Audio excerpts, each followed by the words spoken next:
Graça e paz, amém? Bom dia. Feliz de estar aqui novamente com a igreja. O Cláudio tinha até comentado, creio que ele divulgou, que eu iria dar uma continuidade na última ministração que eu estive aqui, mas os temas são muito diferentes, né? Então, se eu for entrar, depois não vou conseguir concluir, aí entrar nesse tema. Então, uma outra oportunidade de volta aqui para falar de educação de filhos e retomar. Tá bom? Vocês entenderam? Senão vai ficar dois temas muito diferentes e não vai desfocar. Bom, é muito importante a igreja ter essa consciência, né, de trabalhar os temas que são, que a própria, no caso aqui, é da Ministério da Saúde, e eu vou procurar falar da saúde mental, porque é importante a igreja ter conhecimento, porque a palavra de Deus fala que o povo perece pela falta de conhecimento. Mas eu vou linkar com a palavra de Deus. A gente vai entender que na palavra de Deus fala muito sobre o que nós iremos dizer aqui, amém? Mas antes, vamos fazer uma oração? Senhor, muito obrigado por estarmos aqui, presente, Pai, diante da Tua presença, na Sua casa, Pai. Em nome de Jesus, eu quero profetizar que os nossos corações estão abertos, Pai, para receber, Pai. Nossa mente também está aberta para receber a Tua palavra. E a Tua palavra diz que o Senhor buscará uma igreja curada, sarada, e que nesse momento o Senhor venha estar falando para começar da minha vida. Em nome de Jesus, Senhor. Amém. Bom, então, sempre tem campanhas, né, em cada mês do ano, e janeiro é um mês, né, que é o mês de conscientização da saúde mental e emocional. E nós iremos falar sobre essa questão. Não deixe o cuidado com a saúde mental passar em branco. Pode passar, por favor. Então, sempre quando a gente fala de... Eu sempre digo assim, quantos aqui aprenderam a andar de bicicleta quando criança? Levanta a mão. Aprenderam a andar de bicicleta quando criança, né? Eu também, né? A gente caiu, ralou e a gente aprendeu. Faz muito tempo que eu não ando de bicicleta, mas se eu for pegar uma bicicleta para andar, eu vou meio que dar uma desequilibrada, mas eu vou conseguir, né, andar e tudo mais. Então, aquilo que a gente aprende desde criança, a gente guarda, não é verdade? Guarda e a gente sabe ter essa habilidade. Só que, infelizmente, falar de saúde mental e emocional, hoje está mudando, né, muito, mas não é muito comum, não era muito comum. Até recentemente você falar para uma pessoa sobre...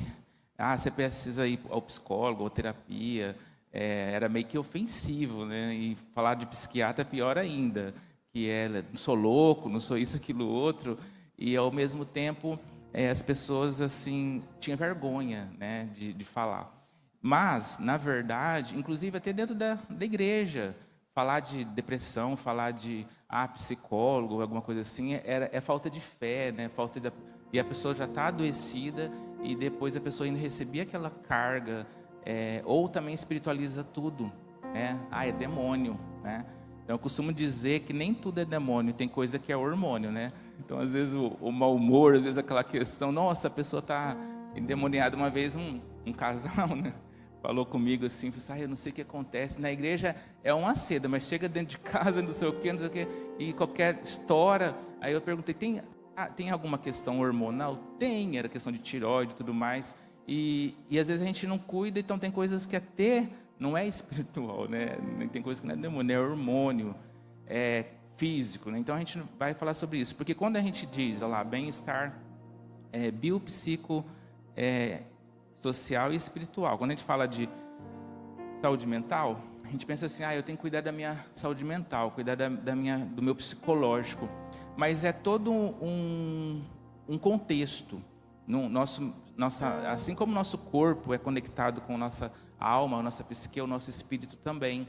Então tem muitas questões que, para você ter saúde mental, não necessariamente é o psicológico e o emocional, né? São outras questões que envolvem o corpo, né? Biopsicossocial e espiritual, envolve o ambiente familiar, o ambiente de trabalho. Então tudo aquilo vai trazer um impacto ao nosso psicológico. Tem um termo que chama assim, efeito carambola, né? Imagina um jogo de sinuca. Às vezes, para você encaçapar aquela bola, você tem que bater em uma para bater na outra para chegar naquela lá, não é isso? Então tem coisas na nossa vida que na verdade, o que está sendo os sintomas, a causa não necessariamente é ali onde a gente pensa, né? O mesmo no nosso organismo. Às vezes você tem uma dor de estômago, uma dor na coluna, enfim, no coração, tal. Esse é um sintoma que a causa pode ser em outros órgãos. Porque o nosso corpo é totalmente conectado, né? Quando a gente estuda lá o sistema nervoso, o sistema digestivo, é uma questão pedagógica, né? Mas todos os órgãos são ligados, assim, o nosso emocional com o nosso corpo, na relação com as pessoas e inclusive a nossa vida espiritual. Então é sistêmico. Então o nosso emocional não está isolado. Aí pode passar para, conforme eu falei, às vezes não tem. Se eu perguntar para vocês, né, isso é comum porque a gente não foi ensinado desde criança. Qual que é a diferença de pensamento, sentimento, emoções? Às vezes a gente não vai saber explicar, né? Ou a gente pode conceituar como se fosse uma coisa só. Bom, pensamento a gente sabe que está aqui no nosso cérebro, na nossa mente. A própria palavra fala, né? O capacete da salvação, os dardos inflamados do maligno, né? Espiritualmente, o nosso pensamento. Martim Lutero fala que nós podemos impedir que os pássaros, não podemos impedir que os pássaros defequem sobre nossa mente, mas nós podemos impedir que façam ninhos, né? Então, o nosso pensamento ele tem uma influência no nosso corpo, nas nossas emoções, na nossa vida espiritual. É como se fosse a porta de entrada, porque aqui estão os nossos órgãos também de visão, de olfato, né? A nossa língua, né? A fala, o ouvido. Então, o pensamento é aquilo que está conscientemente. E às vezes o pensamento ele pode vir por algum estímulo de fora, ou pode ser também alguma questão interna nossa, algum sentimento, alguma história esquecida, porém não inexistente, que de repente vem à tona. E muitas vezes a gente tem pensamentos intrusivos. O que é aquele? O que é isso? É um pensamento que vem na nossa mente e a gente não sabe de onde veio, que às vezes pode causar uma influência em nós, né? É por isso que é intrusivo. Eu não quero pensar nisso. E às vezes a gente até pensa que é setas do maligno, né? A gente espiritualiza. E não necessariamente. São questões que estão dentro das nossas emoções. A gente vai falar sobre isso. Que às vezes vem e a gente fala assim, do nada, né? Tudo a gente fala, do nada aconteceu. Nada é do nada. Tudo tem uma fonte, tem uma origem, tem uma causa. Então o pensamento é o que vem, o que está mais ligado ao que a gente chama da nossa consciência. É o que a gente tem, de uma certa forma, consciência do que está acontecendo. A gente pode não saber qual que é a origem do pensamento. Aí depois vem o sentimento e as emoções. Vamos primeiro para as emoções. As emoções é a reação de algo externo, tá? Eu vou dar um exemplo que eu sempre utilizo. Um acidente de trânsito com 40 pessoas ali, um acidente não tão gravoso, né? Houve uma batida ali e tal, não chegou a morrer alguém e tal. Vocês acham que essas 40 pessoas, todas elas vão ter a mesma reação? O que vocês acham? Não, né? Tem pessoas que vão ficar paralisadas, sem reação. Tem pessoas que vão compulsivamente chorar. Tem pessoas que vão fugir, se bobear, vai esquecer teus filhos, né? Apaga tudo, foge para se proteger. Tem pessoas que vão ser mais altruístas, ter mais um certo equilíbrio. Alguém machucou, quem machucou, tal, vai buscar ajuda, né? Então, a emoção é a reação de um evento. Quando a gente fala na psicologia, evento não é festa, não. São as situações que acontecem aqui fora. E a emoção existe lá. A raiva, nojo, desprezo, tristeza, susto, felicidade, né? Medo. Por exemplo, num acidente, né? É comum a gente ter a emoção da tristeza, do medo, até mesmo da raiva. De quem é a culpa, né? E a gente, na verdade, de quem que é a responsabilidade de erro? Por que aconteceu tudo isso? E não é comum num acidente de trânsito você ter felicidade, né? Aí já é alguma coisa não muito natural ali.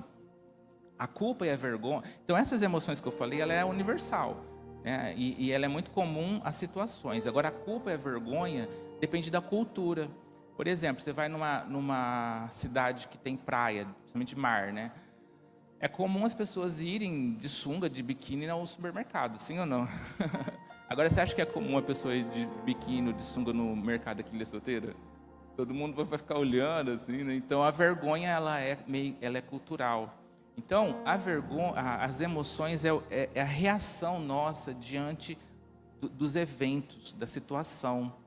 Agora, o sentimento é a interpretação que eu tenho das situações.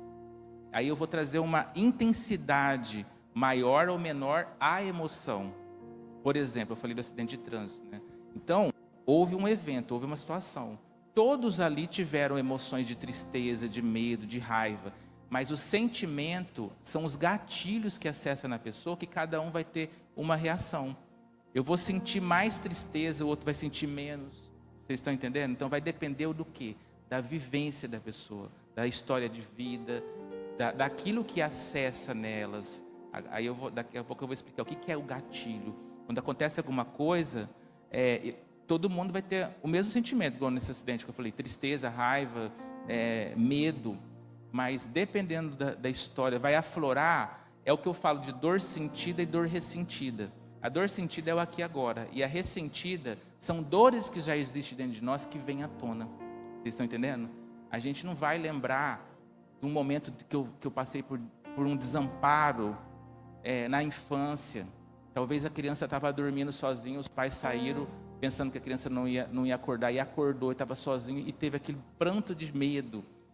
A pessoa não vai lembrar, mas aquela história está mal resolvida, mal elaborada dentro dela. E nesse momento vai vir à tona, vocês estão entendendo? Porque há essa sensação de desamparo também. Então o pensamento é o que está na nossa consciência, que ele pode vir por estímulos fora ou interno. A emoção é a reação que eu tenho dos eventos, e o sentimento é a interpretação que eu vou ter. Tá? Daqui a pouco a gente vai falar mais sobre o que é essa interpretação. Olha aqui, o próximo slide, pode passar. Então, na nossa vida, é como se fosse um iceberg. Lá você vê 10% é para fora e 90% fica para dentro d'água. Igual você coloca um gelo no copo d'água, 10% fica para fora e 90% fica para dentro d'água. Então, esses 10% é aquilo que eu tenho controle, é aquilo que eu estou pensando, aquilo que eu estou vendo. É o aqui e agora, é o real. Né? É o real. E o 90% é a interpretação, é o que acessa em mim. Eu vou utilizar um exemplo que eu sempre falo. Você vai numa loja comprar algo, tá? Independe de qual loja seja, sei lá, de celular, de roupa, você vai numa loja. E às vezes a pessoa que te atendeu não te atendeu muito bem.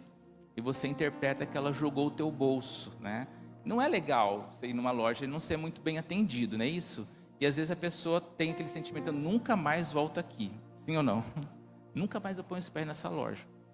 E se não for um bom cristão, ainda vai sair falando mal da loja. Não compra lá. Vocês acham que esse sentimento... E tem gente que sai chorando da loja, em pranto de choro. Ou fica revoltado, xinga o gerente. Vocês acham que toda essa emocionalidade que vem à tona é por causa disso? Né? É igual eu falei, a dor sentida e a dor ressentida. Os gatilhos emocionais que vêm à tona. Talvez a pessoa... É uma emoção.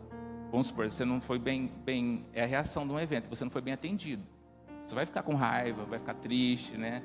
Vai se sentir humilhado e tal. Mas tem pessoas que podem interpretar diferente. Essa pessoa talvez foi maltratada pelo outro cliente, não deve estar bem fisicamente, deve ter alguém no hospital.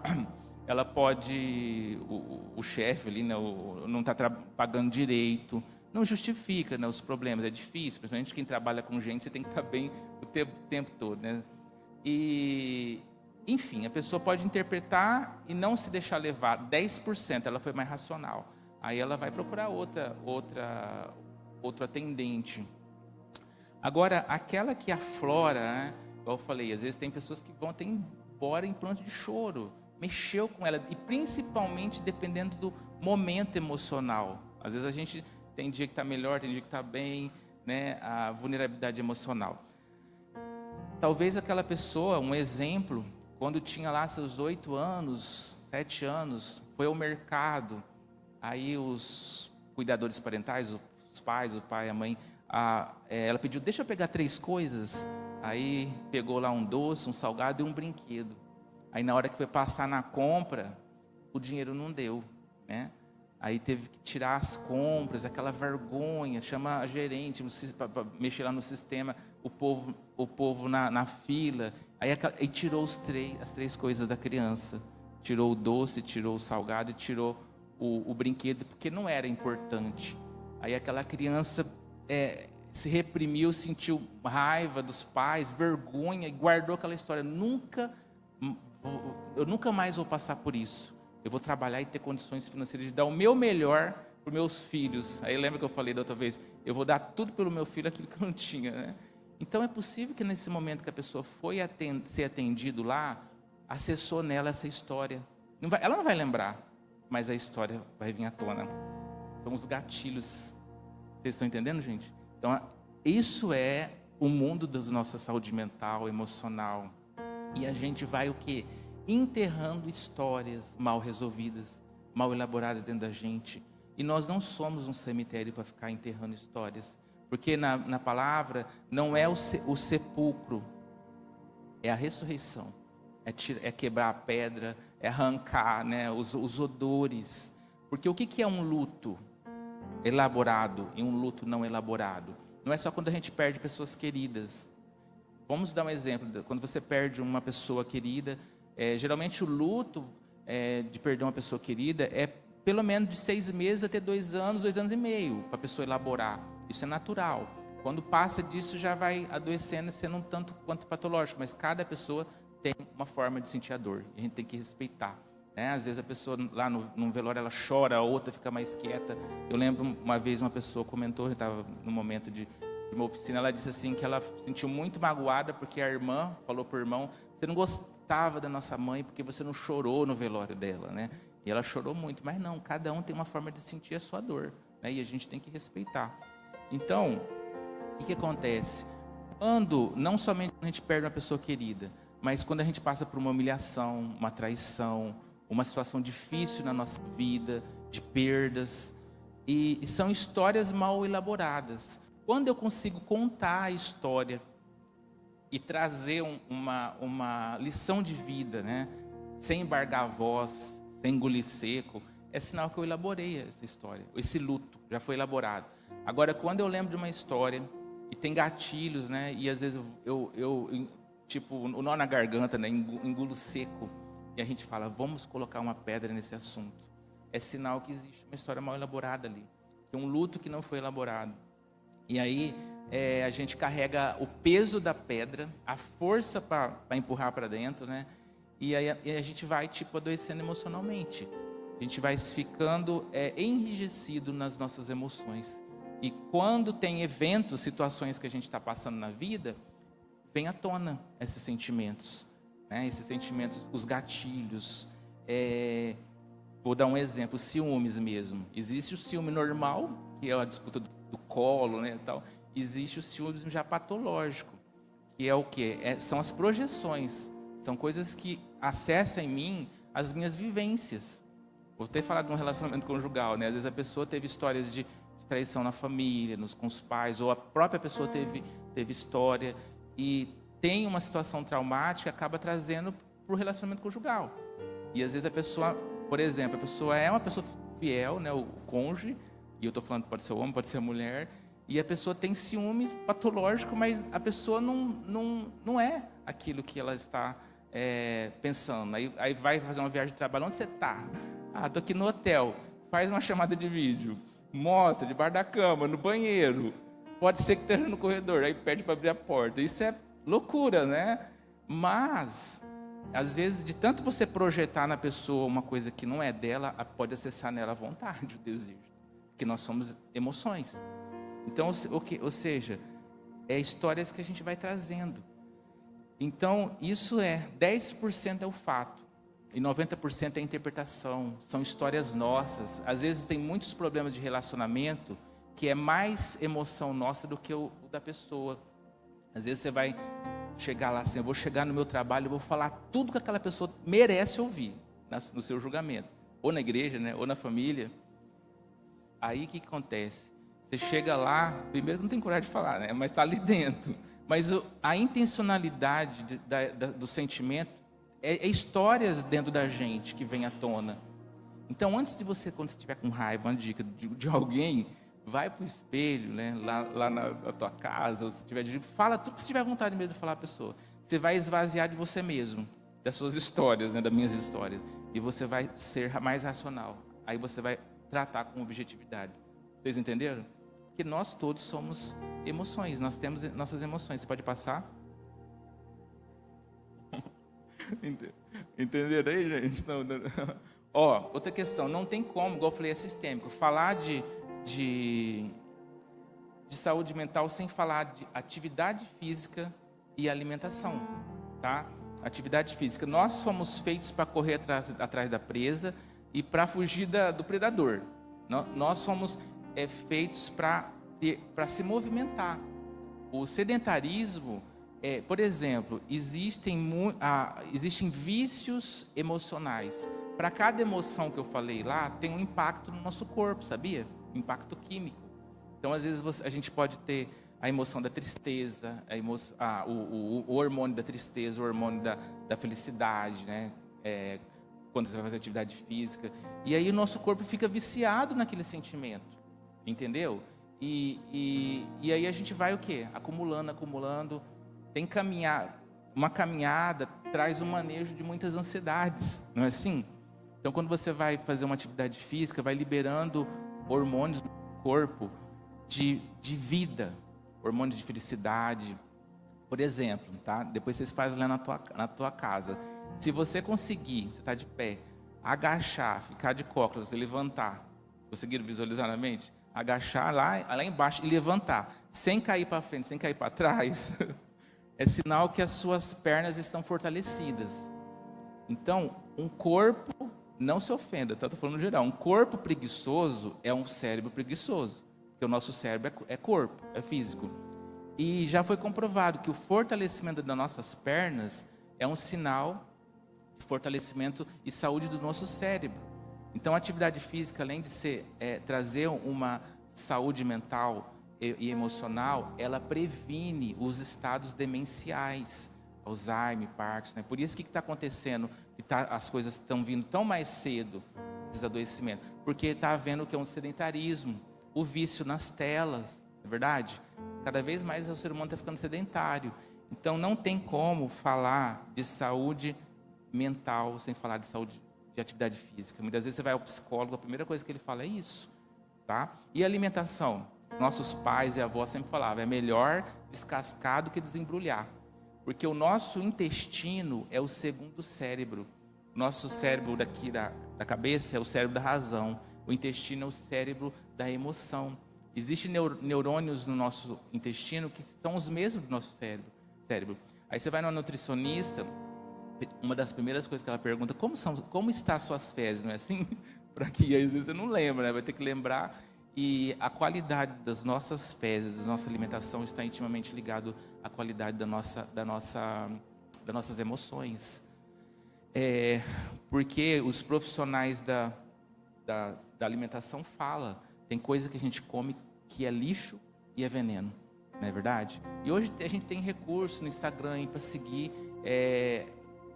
nesse sentido, né? Então, atividade física e alimentação traz um impacto de adoecimento ou de saúde mental. Pode passar.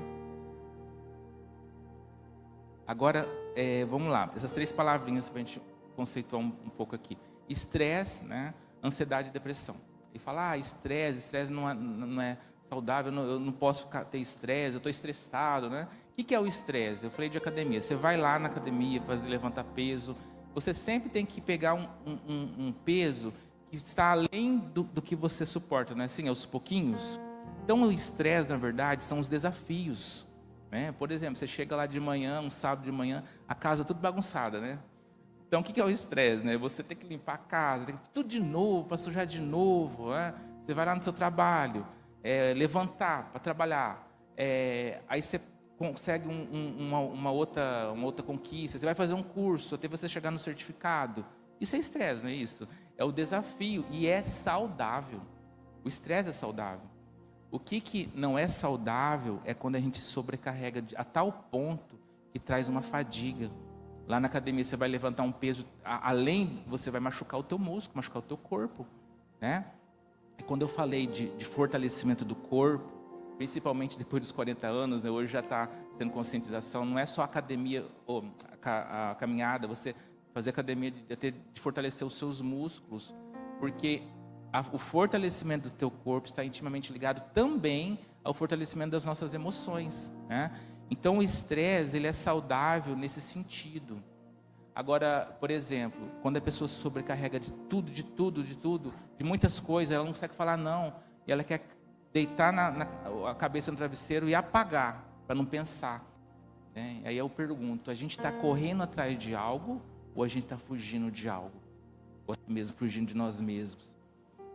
Ócio, o que é o ócio? Uma vez eu estava com a pressão muito alta, 12/18. Eu estava numa fase bem complicada, minha família toda pertence, e a linha da saúde, vamos ao médico. Não vou, eu fiquei resistente. Daí eu fui, resumindo a história, foi no pronto-socorro, e tinha um médico residente, né?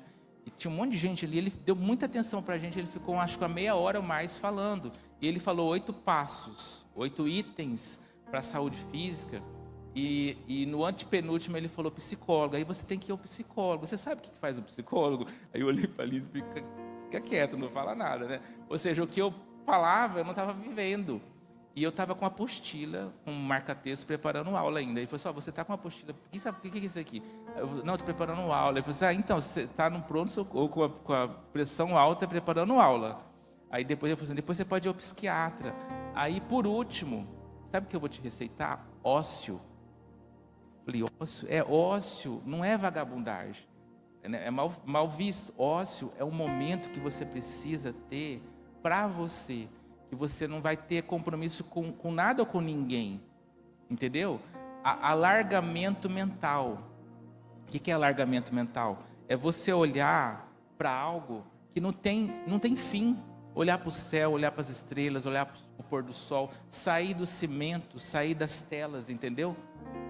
E ele começou a falar aquilo para mim, e eu entendi que é o descanso, né? E aí ele até falou, foi me dar um atestado. Eu falei, não, vou te dar atestado assim, de 3 dias, para você pensar no que eu estou te falando.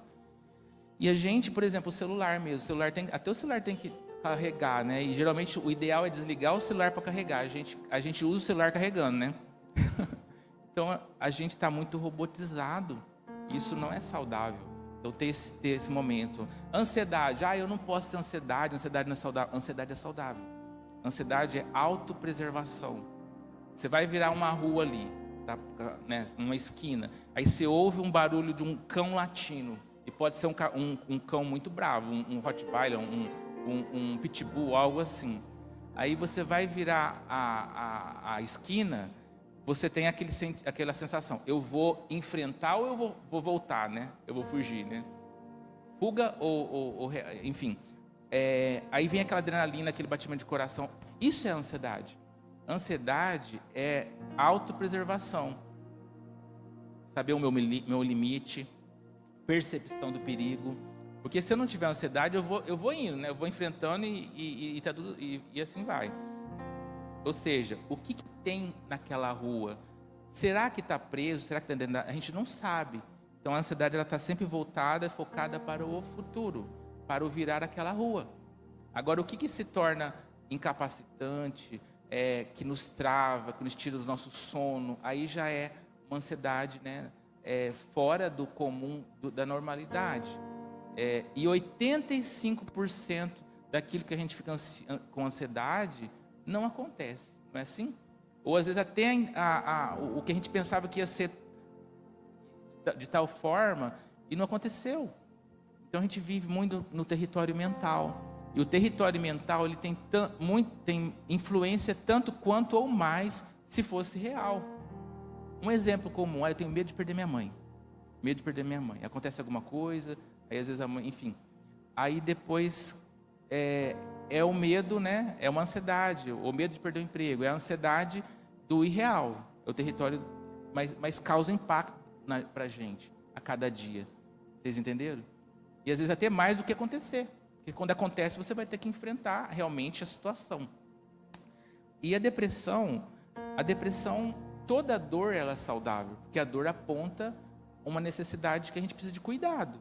Então a depressão ela tem que ser encarada como não ficar com medo, porque a gente tem que ser forte, né? Resiliência, a gente tem que tomar cuidado com essa palavra. A resiliência não veio da psicologia nem da psiquiatria, a resiliência veio da engenharia civil, o cimento.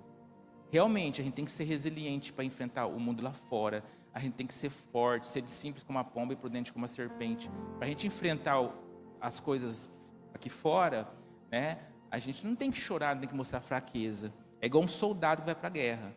Agora tem um momento que ele vai por trás da trincheira. Ele vai tirar suas armas e as suas feridas, vai ver onde feriu. É o momento que eu vou ter com pessoas que eu tenho intimidade e confiança. Então a gente precisa ter esse momento da fragilidade. E tem muitas depressões que a gente sempre imagina a depressão que é aquela que é incapacitante.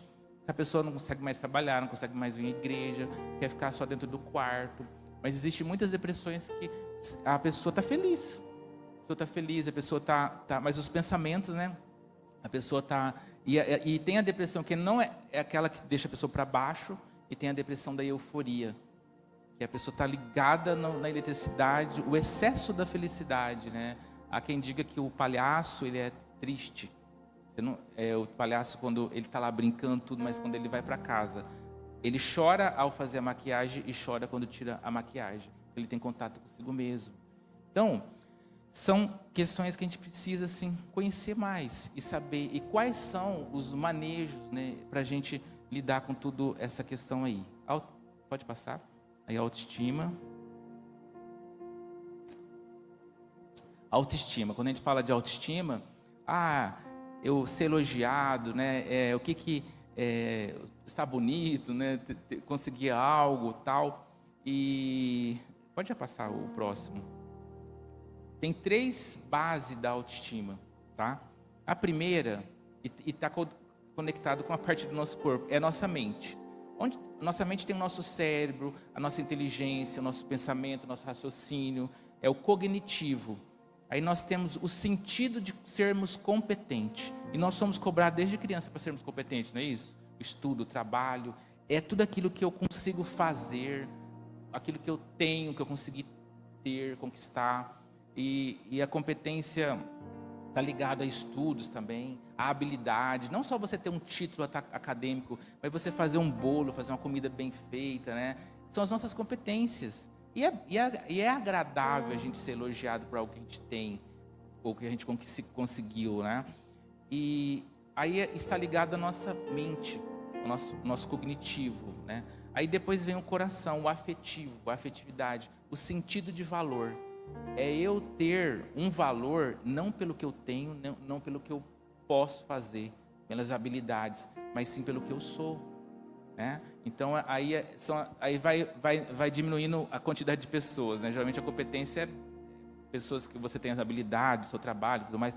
Aí o valor é o momento que você tem do ócio, né? O momento que você tem de lazer, o momento que você pode conviver com pessoas, que você pode ser você mesmo, ou ter mais proximidade, você ser valorizado pelo que você é, não pelo que você tem para oferecer. E lá no ventre, o ventre é onde tem os nossos órgãos de alimentação, de nutrição, de fertilidade, de prazer. E nós temos uma cicatriz que é o umbigo, onde dependeu 100% da nossa mãe. O pertencimento. A quem eu pertenço? Quem pertence a mim? A primeira pertencimento que a gente precisa ter é conosco mesmo. Nós pertencermos a nós mesmos, nós termos um diálogo conosco mesmo. E essa é a base da autoestima.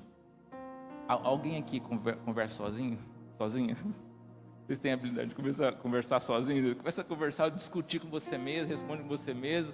Aí você está conversando sozinho, a pessoa vê, você finge que está falando no viva voz, está cantando uma música. Isso é saudável. Você está colocando os seus pensamentos, né, organização de pensamento, e você está falando. Porque a base da saúde mental é falar. A gente vai ver daqui a pouco. O que não é saudável é você começar a falar, aí você responder para algo, ou ouvir alguma voz, ou é psicose ou é espiritual, né? Aí já não é saudável. Mas o que eu estou falando aqui?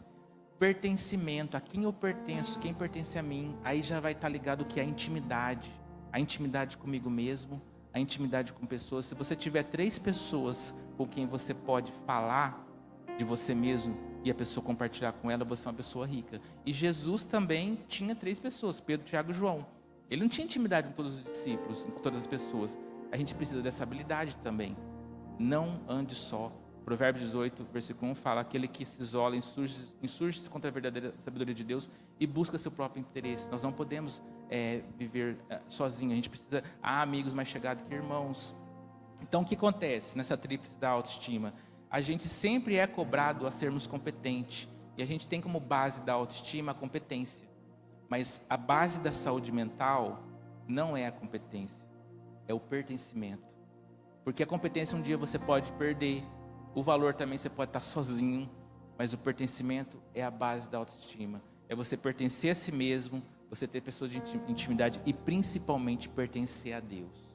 Porque a psicologia nos leva, que é saudável, a gente se conhecer, a gente tem pertencimento consigo mesmo, mas o ser humano, ele é limitado. Não é só eu pertencer a mim mesmo, né, ou pessoas que eu tenho intimidade, sem eu pertencer ao meu Criador, né? Aquele que vai me dar a base do sustento de vida. Pode passar. Aí lá, somos feitos de carne, mas temos que viver como se fôssemos de ferro, né? Isso aqui nós já falamos. Aí pode passar. Quem é você no espelho? Né? Eu falei, né, de você olhar. O espelho veio do latim speculum, que significa especular. Geralmente a gente olha no espelho, né? Todo mundo aqui olhou no espelho antes de vir aqui para a igreja, para ver se você está bem, preocupado com o olhar do outro, né? Às vezes você vai numa entrevista, você vai numa reunião, você corre lá no banheiro, você não está com vontade, mas para olhar no espelho para ver como é que você está, né? E na verdade o espelho, ele vem de espéculo, especular. A gente usa essa palavra de especular, fica especulando a vida dos outros, querendo saber e tal, mas é especular a si mesmo. Você olhar no espelho, a palavra de Deus fala em Provérbios, 1 Coríntios 13, lá, sobre esse espelho. Você olhar nos teus olhos e responder quem eu sou, quem eu sou no espelho, ter um diálogo com você mesmo. Pode passar. Aí, quem eu sou e o que eu tenho, essa reflexão que sempre a gente vê, né? Eu sou é a essência, e eu tenho é a existência. Então, eu sou é imaterial, nossa alma, nosso espírito. Nós viemos a este mundo só, Deus, e vamos embora só também, para Deus. E o eu tenho é tudo aquilo que eu preciso para sobreviver a este mundo. Aí tem lá os padrões de beleza, de cultura, de riqueza. A palavra fala sobre tudo. Lembra que eu falei da ansiedade, da depressão e do estresse? Tudo tem que ter equilíbrio. Quando é o excesso, quando é a falta, aí adoece. Então a gente precisa de dinheiro para sobreviver, né? Para comprar roupa. Mas quando é o excesso, a palavra fala que é a raiz de todos os males. A cultura, a gente precisa de conhecimento. Pela falta de conhecimento, a questão da beleza também. Na verdade, estar bem consigo mesmo. A palavra fala que um coração alegre formoseia o rosto. Mas a própria beleza é uma construção. Vocês acham que existem pessoas feias e bonitas para Deus? Não, né? Então isso foi construído. Foi construído, né? Então, e às vezes a gente... Muitas vezes tem um padrão que a pessoa, quando vai olhar no espelho, ela sempre começa a fazer comparação. E ela não fica bem. E uma das principais questões de que nos adoece é ficar se comparando com o outro, né? Você pode falar para a pessoa que está do teu lado, você não é feio, você não é feia. O marido fala para a mulher também, você não é feio, você não é feia, né? Agora você pode falar, mas também você não é bonito e você não é bonita. Você não é bonito e você não é bonito. Né? Porque na verdade, a gente tem que desconstruir o belo e o feio, não é verdade? Para Deus não existe isso. Pode passar, por favor? Então, o que é o eu sou? É tudo aquilo que eu trago ao nascer, eu vou construir dentro de mim e vou levar quando morrer. E o que é o eu tenho? É tudo aquilo que eu herdo ao nascer, eu vou construir aqui na terra e depois eu vou deixar aqui quando morrer. As roupas, quem tem mais ciúmes, vai ser doadas para pessoas estranhas, não é isso? E quando a palavra fala, é melhor estar num velório do que numa festa, que a gente vai repensar a vida, né? Então, eu sou, olha só, é tudo aquilo que eu trago ao nascer, vou construir aqui, mas eu vou levar quando morrer, construir dentro de mim. E eu vou deixar na vida das pessoas também. Isso é reino. E eu tenho, né, tudo aquilo que eu herdo. O próximo, olha só, o que a palavra de Deus fala? Deus é o eu sou. E disse Moisés, Quando Moisés falou, o que eu direi que és tu? Diga que eu sou o que sou. Disse mais, assim dirás aos filhos de Israel, eu sou, me enviou a vós. Mas buscai primeiro o reino de Deus e a sua justiça, e todas essas coisas vos serão acrescentadas. Então, o que é o eu sou? É Deus. E o que é o meu eu sou, o seu eu sou? É a imagem e semelhança de Deus em nós, que Deus quer resgatar. Buscai primeiro o reino de Deus, que é o eu sou em nós, as outras coisas serão acrescentadas.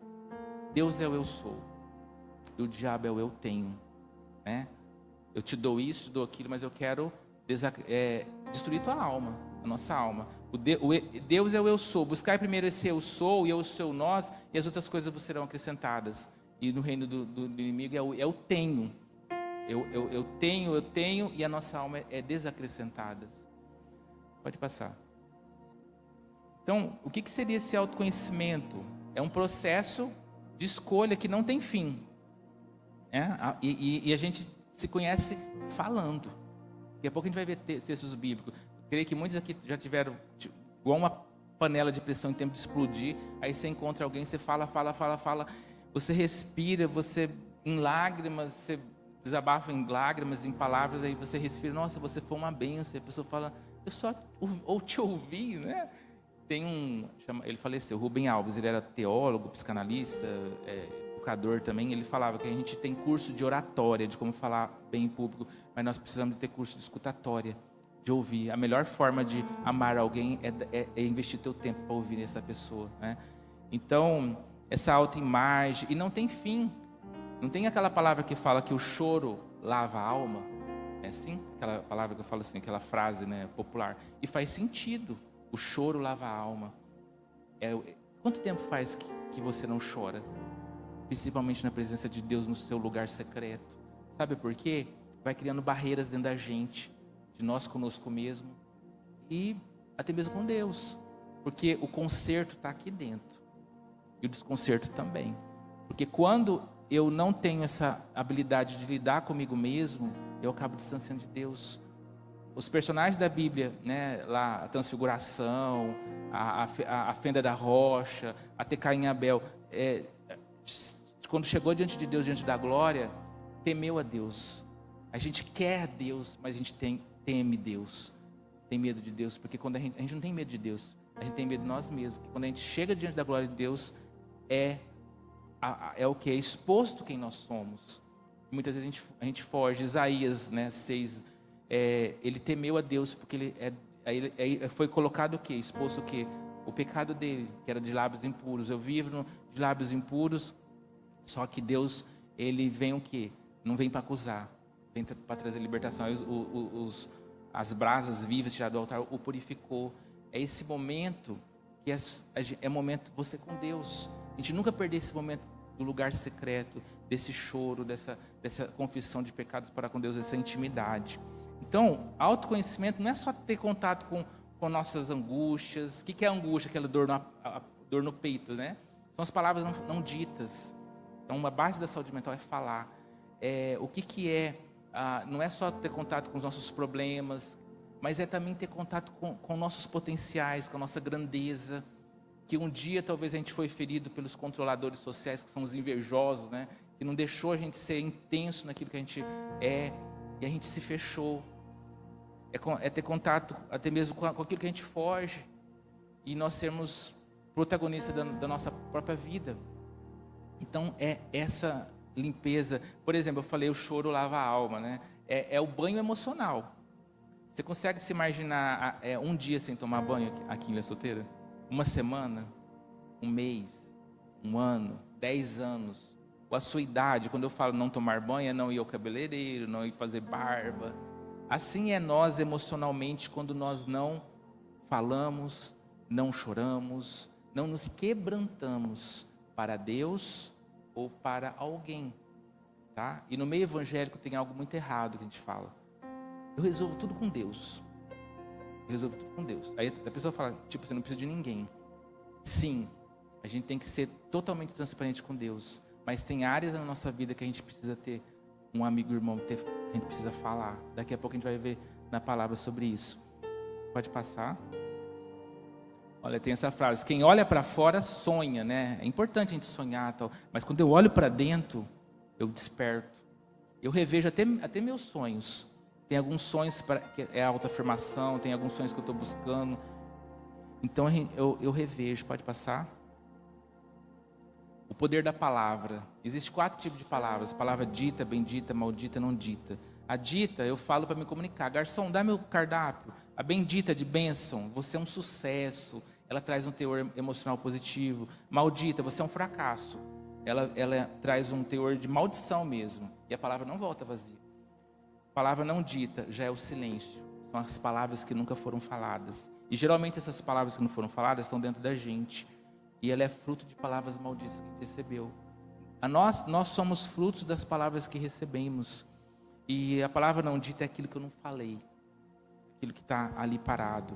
E geralmente eu comparo a palavra com a água. A água tem que ter movimento, né? Evaporar, chover. Se a água fica parada, ela adoece. Né? Pântano, né? Bactéria, dengue. Ela adoece. O mesmo são as palavras que eu não falo. Desde as palavras que são alguma coisa que eu não quero dizer, ou as palavras até mesmo o afeto. A pessoa não consegue amar, não consegue elogiar ou receber um elogio. Sempre tem que estar fluindo naturalmente. Então, o poder da palavra é como a água.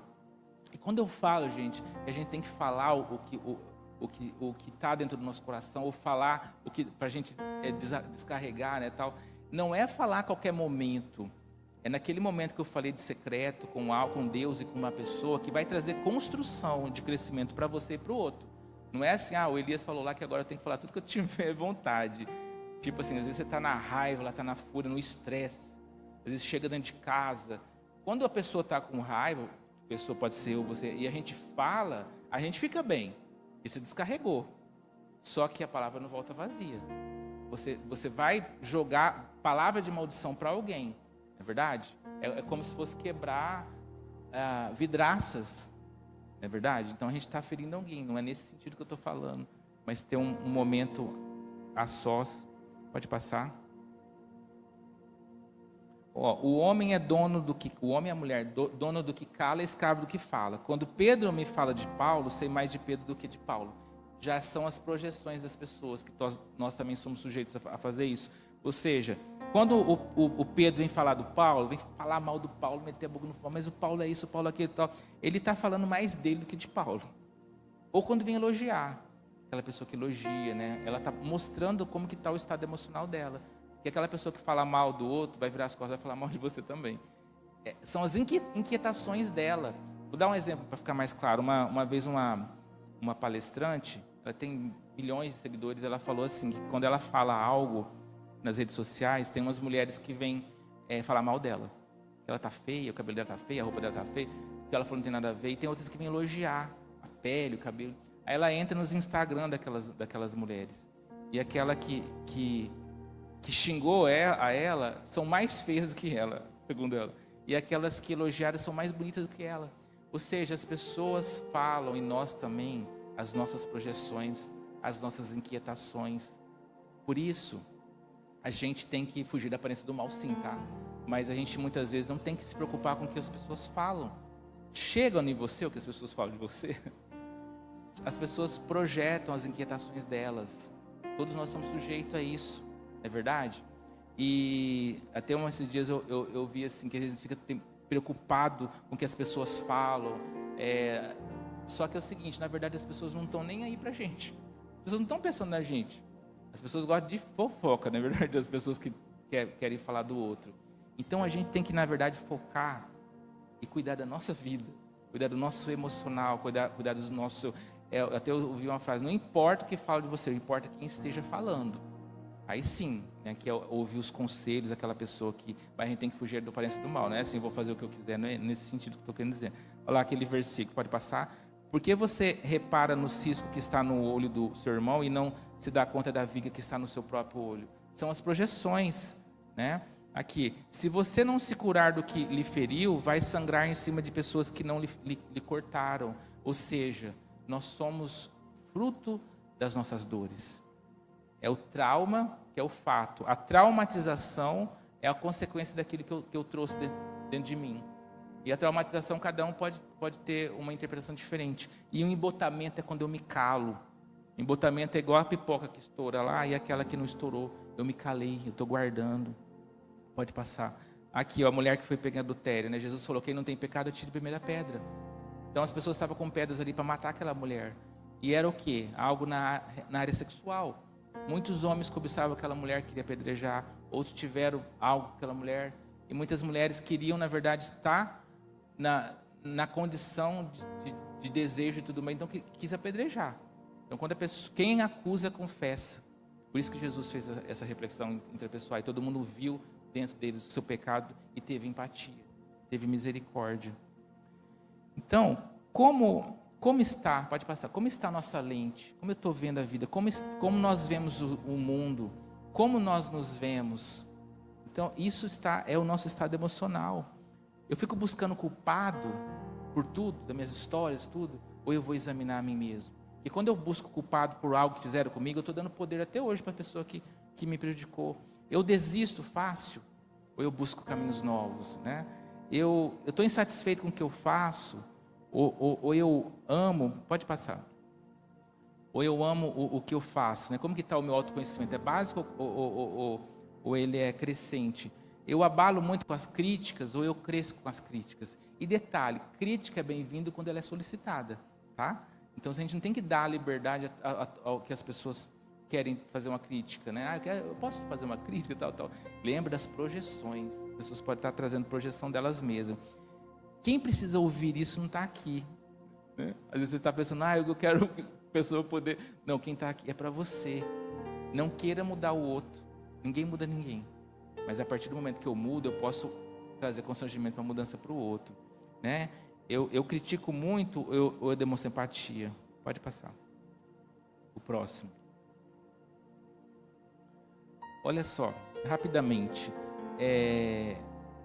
Relacionamentos, né?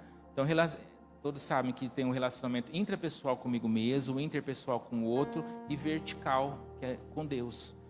Então, tem 5 tipos de relacionamento: o monólogo, o diálogo, o colega, a amizade e a intimidade. Então, o que é o monólogo? É quando eu só ouço alguém. É um relacionamento. Você vai fazer um curso online. Você está recebendo conhecimento daquela pessoa. Você não conhece. Né? Talvez você que nunca conversou comigo. Eu estou tendo um momento de monólogo aqui. Você está fazendo um curso online. É um relacionamento. Você só ouve a pessoa. Diálogo é uma troca. Bom dia, boa tarde. Talvez a pessoa do caixa do supermercado. Você não tem contato com a pessoa. Né? E o monólogo, né? Às vezes a gente do interior fala, eu conheço de vista, né? Coisa de vista. Eu vejo, mas nunca conversei. Colega já é as pessoas mais próximas, colega de trabalho. Você tem um relacionamento devido a uma função. Se faleceu uma pessoa querida da tua família, o colega vai no velório. Mas o monólogo, o diálogo não, porque você não tem proximidade. A amizade é o amigo ou amiga que, de uma certa forma, te conhece mais e melhor. Ou é aquele amigo que às vezes, eu sei que eu posso contar com ele ou com ela. E às vezes ela ou ele é seu amigo, mas às vezes você não é amigo dela, porque você também tem que ouvir essa pessoa, né? Agora, a intimidade é a troca. É quando eu sei da pessoa e a pessoa sabe de mim também. Então você vê que vai funilando. E muitas vezes a gente se atrapalha um pouco nos níveis de relacionamento que a gente constrói com as pessoas. Às vezes tem pessoas, dependendo da situação. Vou dar um exemplo. Caim matou Abel. Sim, eram irmãos. Se Abel não tivesse morrido, como vocês acham que seria a relação ali? Ele tentou matar. Então eu vejo que a gente tem o direito de colocar ou permitir pessoas a serem monólogos, outras serem diálogos, outras serem colegas, outras serem amigos e pouquíssimas serem intimidade. Porque às vezes não é porque uma pessoa veio abrir o coração para você, fica aquele clima de que você tem que abrir o coração para ela. Vocês estão entendendo? E tem pessoas que às vezes se aproximam da gente, na verdade, para nos prejudicar. E às vezes a gente não tem discernimento. Em qualquer tipo de nível, né? Então a saúde mental é uma organização também dos relacionamentos, de eu saber aonde cada pessoa está na nossa vida. Vocês estão entendendo, gente? Porque Jesus teve 3 amigos de intimidade entre os 12 discípulos. Assim a gente também tem o direito de ter de pessoas. pessoas com quem eu tenho que ter um distanciamento, outras eu posso aproximar. Vocês entenderam? Então isso é amar e gostar, a diferença. Eu sempre comparo com a laranja. O que é gostar? A gente gosta da laranja quando está doce, não é isso? Agora, quando está azeda, quando está podre, quando está no bagaço, a gente não gosta. Mas o amor é quando está doce, quando está azedo, quando está amargo, quando tá podre, né? Pode passar.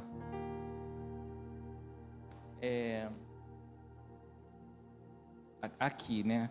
O relacionamento osmose, as células, né? Quem é da área de biologia, é uma troca. Não há, assim, uma interferência um no outro no aspecto de prejuízo. Pelo contrário, é uma troca. O relacionamento tem que ser saudável, tem que ser troca. Agora, o que é a fagocitose, o leucócito, né? Ele vai destruir, ele vai fagocitar, ele vai transformar em outra coisa. O que é isso? Tem relacionamentos que eu aceito o outro como ele é. E tem relacionamento que tem pessoas que não aceitam a gente como é.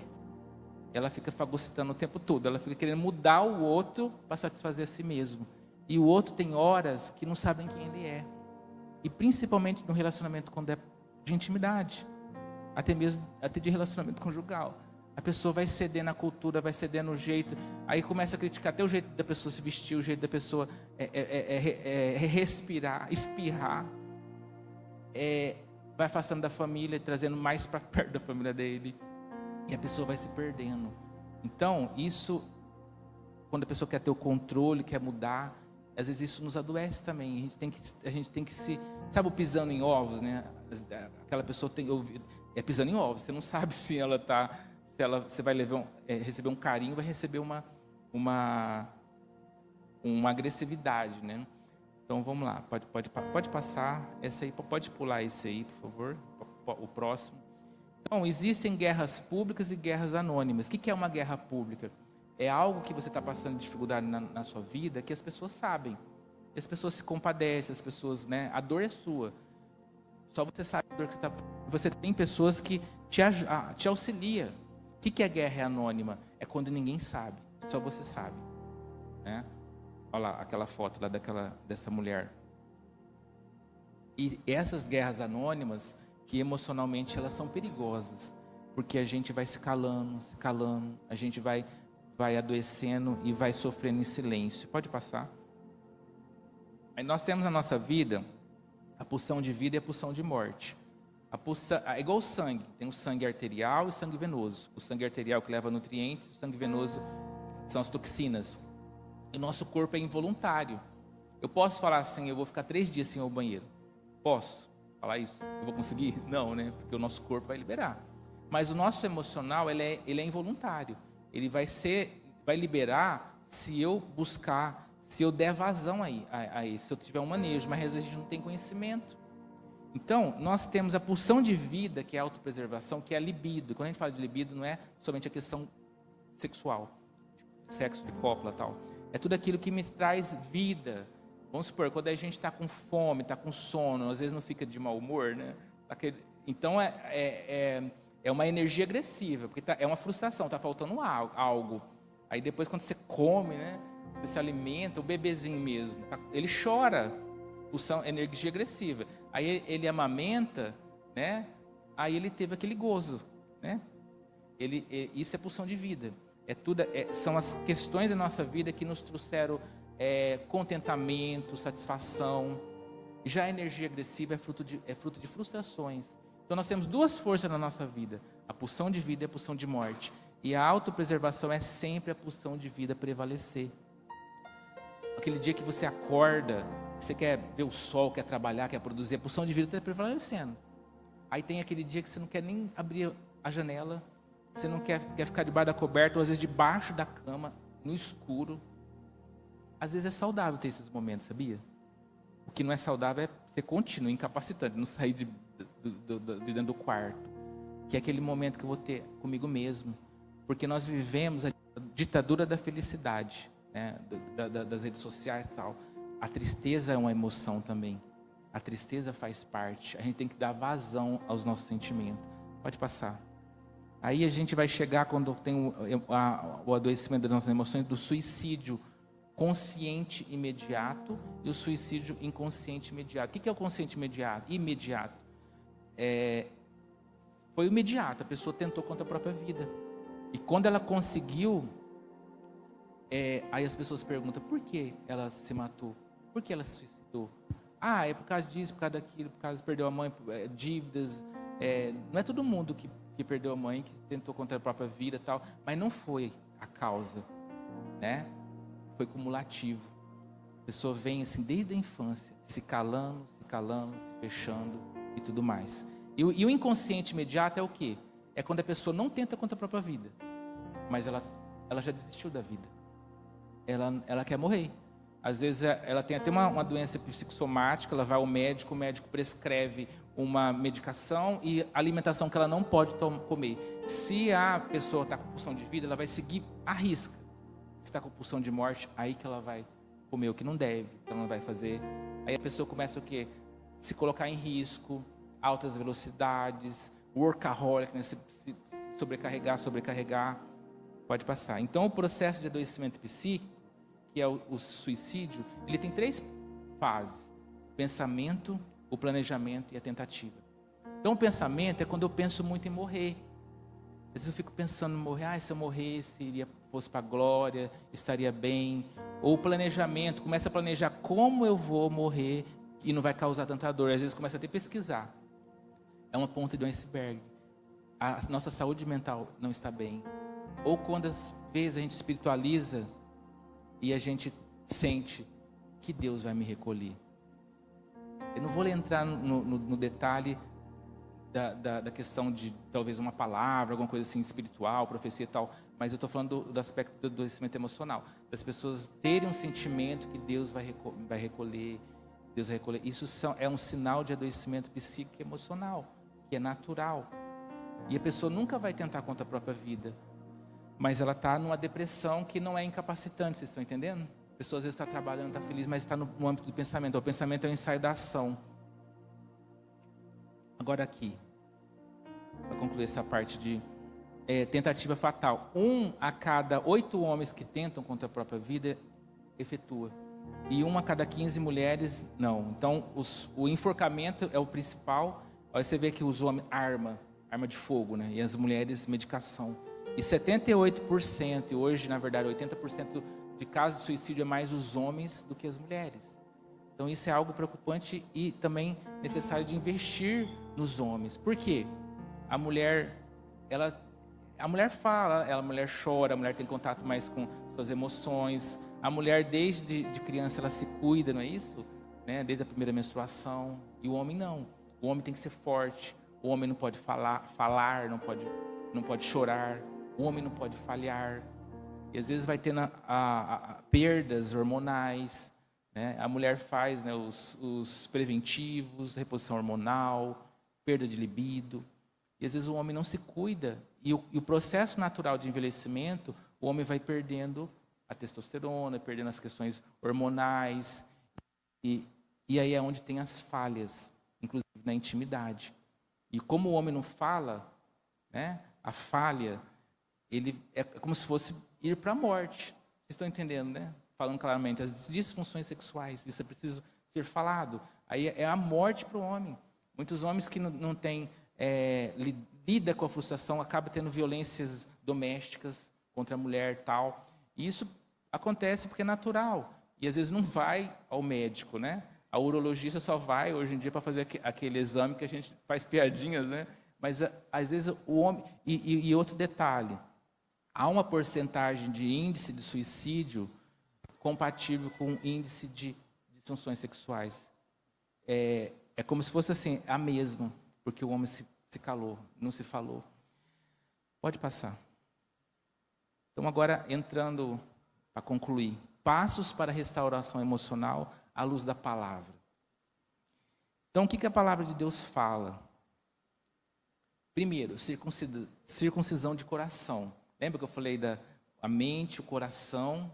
Então lá em Jeremias 4,4 fala: circuncidai-vos, pois ao Senhor, e tirai os prepúcios do nosso coração. Ó homens de Judá e moradores de Jerusalém, para que o meu furor não saia como fogo e arda, e não haja quem o apague por causa da malícia das vossas obras, que é o pecado, né? Prepúcio. Quem não sabe, no 8º dia de vida, lá no órgão genital do menino, tirava o prepúcio, que é a fimose, né, tal, e era aliança. Então, mas aí os profetas viram que não é o físico, é o coração, tirar o pecado. Mas, pode passar, o nosso coração é um processo, né? Ele é enganoso. A palavra fala, enganoso é o coração mais do que todas as coisas. Tem alguns outros textos que falam, o nosso coração é enganoso. Então, como que eu vou circuncidar o meu coração, sendo que o meu coração é enganoso, eu não tenho domínio sobre o meu próprio coração? Aí depois tem outro versículo, pode passar, que é Salmo 139, sonda-me, ó Deus, e conhece o meu coração, prova-me e conhece os meus pensamentos, vê se há em mim algum caminho mau e conduze-me ao teu caminho eterno. Ou seja, a gente vai pedir para Deus nos revelar, porque a gente não tem consciência de tudo que a gente está falando aqui, não é verdade? E a palavra fala, na multidão de conselhos habita a sabedoria, né? Ou seja, a gente precisa ter pessoas para nos aconselhar. E então a gente pede para Deus nos revelar. Aí o próximo. E sonda-me, ó Deus. Aqui, confissão a Deus. Aí Deus nos revelou, então eu vou confessar. Salmo 32, 3-4. Enquanto eu me calei, envelheceram os meus ossos pelos meus constantes gemidos todo dia, e meu humor se tornou em sequidão. Olha o que a palavra fala. Quando eu me calo, que é tudo que a gente falou aqui desde o momento, quando eu não falo, os meus ossos se esvanecem e o meu humor se torna em sequidão. Ou seja, adoece o meu físico e o meu emocional. Olha como a palavra é sábia, né? Aí vem lá o outro versículo. Tiago 5,16. Confissão ao próximo. Por isso que eu falei para desconstruir, né? Aquela questão lá. Eu resolvo tudo com Deus. Só que tem áreas da nossa vida, e realmente a gente tem que se despir, a gente tem que falar para Deus tudo, mas olha aqui, Tiago 5,16. Confessai, pois, os vossos pecados uns aos outros, e orai um pelos outros para seres curados. Ou seja, a gente precisa de pessoas para nos ouvir.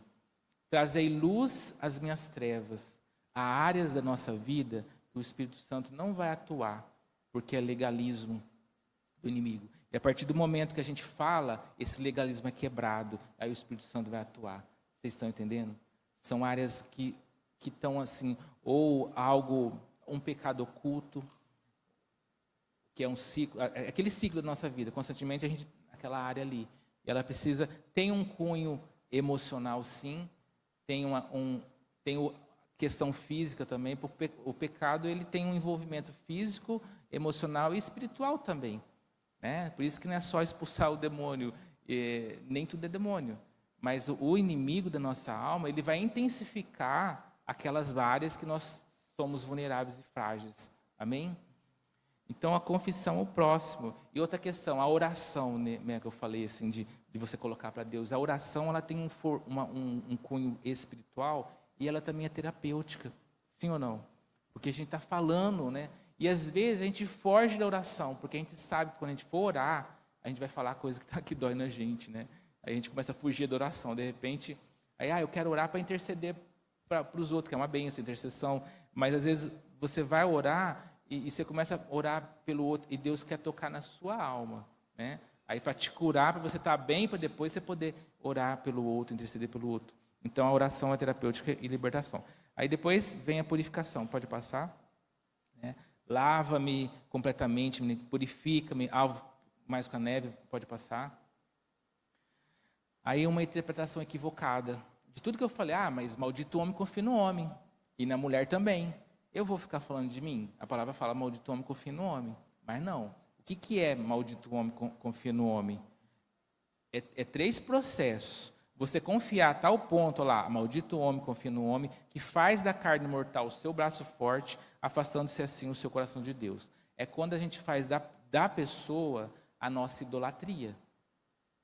Amarás a Deus acima de todas as coisas, o teu próximo como a ti mesmo. Eu tenho que amar a Deus a mais do que o meu marido, do que a esposa, o pai, a mãe, os filhos, tudo, o ministério, o trabalho, né? E a palavra de Deus fala Quem ama mais o pai e a mãe não é digno de mim. Quem ama mais o filho e a filha não é digno de mim. Eu vou te perguntar uma coisa. Responda para você mesmo. Eu não vivo sem o quê? Não precisa responder. O que você não vive sem? Em primeiro lugar, se não for Deus, é um símbolo de idolatria. Vocês estão entendendo? Eu não vivo sem meu marido, minha esposa, meu filho, minha filha. Eu não vivo sem meu trabalho. Buscar primeiro o reino de Deus. Essa relação Deus e eu e Deus, é o eu sou de Deus. As outras coisas serão acrescentadas. E é um exercício para começar de mim aqui. Amém, gente? Então é isso, essa parte de os passos para a restauração emocional, circuncisão de coração, coração enganoso, onipotência, onisciência de Deus, confissão a Deus, próximo, falar purificação, confissão ao próximo, interpretação equivocada. Eu vou mandar esses slides, tá, para o Cláudio mandar para os grupos. Pode passar. Rapidamente, a gente conhece a história de Ana. Ela era infértil, né? Ela não tinha filhos, aí a outra ainda ficava zombando dela. Ela poderia muito bem se levar pelo luto, pela amargura, e até mesmo vingar, mas não, ela entrou no processo de quebrantamento, de cura da alma. E aí Deus trouxe o milagre na vida dela, né? Então a mágoa, ela destrói a gente. Essas histórias mal elaboradas, como é que fala? É uma barreira entre nós conosco mesmo e com Deus também. Pode passar. E na parábola do semeador também, né? Havia um semeador que semeava. Aí tinha locais que as aves comiam. Tinha outros que o solo era rochoso, o sol queimava e não enraizava. E outros que tinham espinhos, que crescia e sufocava aquela semente. E a boa terra era frutífera. Então, fazendo uma relação aqui, o que é essa parábola do semeador? O semeador é Deus. As sementes não é tão importante aqui, né, nessa relação, mas sim a terra. A terra somos nós, é o nosso coração. Deus sempre tem sementes para nos dar. Em uma época para frutificar a outra. Só que depende o quê? Do nosso coração. O que é o coração que as aves comem? É quando o coração não sonha mais. Eu não acredito mais. Então, não caiu a palavra, caiu, eu não sonho mais. Eu estou levando a vida. Pode ser que a pessoa... É um sinal de um estágio de depressão, não incapacitante. E o solo rochoso? É o orgulho, a dura cerviz. Eu não vou confessar, eu não vou... É a pedra que eu coloco naquele assunto. O que é o espinho que cresce e sufoca? São as mágoas, os ressentimentos. Agora, a boa terra é o fruto. Tinha um livro, há muitos anos atrás, que chamava A Patrola de Deus. Alguém já ouviu falar desse livro? A Patrola de Deus. E na capa tinha uma patrola com uma pombinha dirigindo. É isso, a patrola tem que passar na nossa vida. E arranca, quando a gente dá a abertura para Deus curar nosso coração, dói. Arranca a raiz, é como se arrancasse pedaços da nossa própria carne. Mas faz parte, porque Deus está tirando a questão pecaminosa do nosso coração. Amém? E aqui, já está acabando, tá, gente? Em lugar de tua vergonha, te darei dupla honra. A gente sempre foca na dupla honra, dupla honra, dupla honra. Mas Deus quer tratar o quê? A nossa vergonha. Aquela vergonha que só você sabe. E Deus trata no silêncio. Agora o diabo quer o quê? Nos expor. Porque quando a gente vai para a dupla honra, a gente alcança, às vezes até por pessoas que nos colocam, a gente vai usando do método que não é de Deus, a gente leva a nossa vergonha e a gente está mais vulnerável a ser exposto. O inimigo vai atuar ali naquela brecha. E Deus quer nos preparar. A vergonha é aquilo que eu sei, mas ninguém sabe. Só que o diabo sabe e Deus sabe também. E é ali que Deus quer curar. Ali que Deus quer nos restaurar. Então, quer tratar a nossa vergonha para que a gente alcance com leveza a nossa dupla honra. E por último, pode passar?